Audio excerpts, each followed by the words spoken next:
Now imagine being on the road with no rules, or worse, being in a vehicle and not knowing how to use the tools. Hello everybody, I am here to tell your story today. I believe that learning Photoshop is like driving a car. So I'm going to show you my new ebook, and I'm going to tell you some things that I want you to pay attention to. Now what if I told you that you can learn Photoshop, you can master Photoshop without feeling overwhelmed? I believe if you see it the way I see it, you can clearly understand. Photoshop is like driving a car.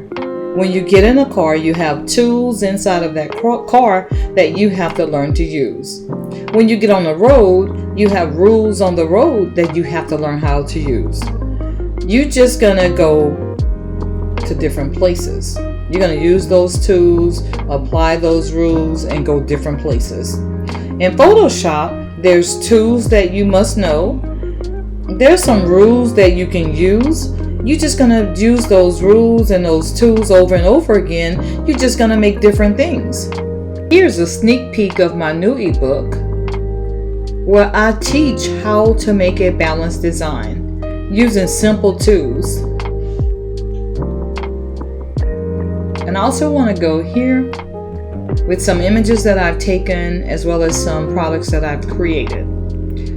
Once you're going to see here that on this fan that's at the bottom, I use this font. On the graduation invitation at the back, I use the same font.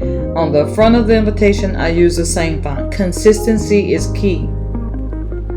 But I use some of the same tools over and over and over again to create different products.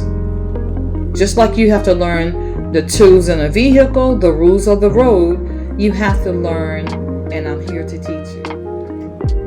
And don't forget, my Friday Freebie will give you a tool you can use right away, so stay tuned for more details.